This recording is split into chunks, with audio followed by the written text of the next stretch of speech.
मृत व्यक्ति के हस्ताक्षर की 1,18,000 रुपए की हुई फर्जी निकासी। विद्यालय संयोजिका पम्मी ने प्रधानाध्यापक पर लगाया आरोप। पलामू जिले के पांकी प्रखंड के स्तुरंत उच्च विद्यालय द्वारिका में शिक्षा व्यवस्था की बड़ी चूक और भ्रष्टाचार का मामला उजागर हुआ है।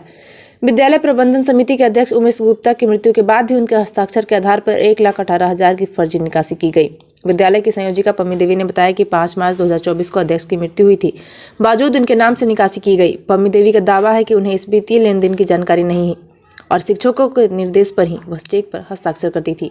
उन्होंने यह भी खुलासा किया कि विद्यालय में बच्चों की फर्जी उपस्थिति दर्ज कराई जाती थी और इसका पैसा शिक्षकों को दिया जाता था। शुक्रवार को विद्यालय की संयोजिका पम्मी देवी ने प्रखंड शिक्षा प्रसार पदाधिकारी के कार्यालय पहुंचकर इस मामले के उच्च स्तरीय जांच शिक्षक के द्वारा उन पर लगाए गए आरोप को बेबुनियाद बताते हुए प्रधानाध्यापक विनय पांडे पर कई गंभीर आरोप लगाया है। वहीं प्रधानाध्यापक विनय पांडे ने इस मामले से खुद को अलग करते हुए कहा कि अध्यक्ष की मृत्यु की सूचना लिखित रूप से विभाग को दी गई थी। उन्होंने संयोजिका को ही इस निकासी के लिए जिम्मेदार ठहराया। यह सवाल उठता है कि यदि विभाग को अध्यक्ष की मृत्यु की जानकारी थी तो चेक क्लियर कैसे हुआ? करीब 9 महीने तक इस घोटाले की खबर दबी कैसे रही? इस संबंध में एमडीएम प्रभारी अमृतेश मिश्रा ने बताया कि फर्जी निकासी की जानकारी मिलते ही जांच शुरू कर दी गई है।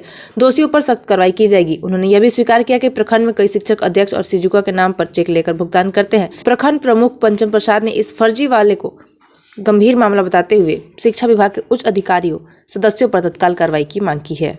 मामला है कि विनय पांडे अध्यक्ष के मरने के बाद हम स्कूल कभी नहीं गए हैं और बैंक में बोलते थे कि दुकानदार के जाके चेक दे दो, हम दुकानदार के दे देते थे।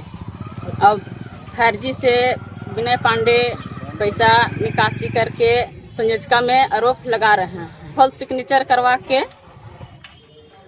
और जो पैसा जितना बच्चा को हाजिरी बनाते थे से बैंक में भेजा देते थे और पैसा निकाल के संयोजिका से और मास्टर ले लेते थे और बाकी जितना था से चेक दे देते थे, बोलते थे कि जाइए दुकानदार के दे दीजिए।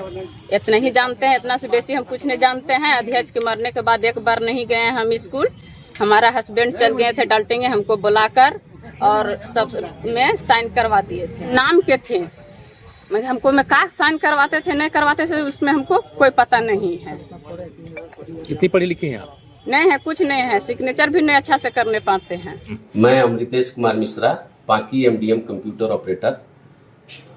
ये स्नोतन उच्च विद्यालय द्वारका से संबंधित आवेदन और पेपर से संबंधित जानकारी प्राप्त हुआ है और जानकारी के अनुकूल वहाँ के पूर्व अध्यक्ष की मृत्यु हो चुकी थी। उसके बाद राशि लगभग 1,18,000 रुपये की निकासी हुई है, जिसकी जानकारी विभाग को मिली है और उससे संबंधित जांच चल रही है। जांच में जो भी दोषी पाए जाएंगे उस पर कड़ी से कड़ी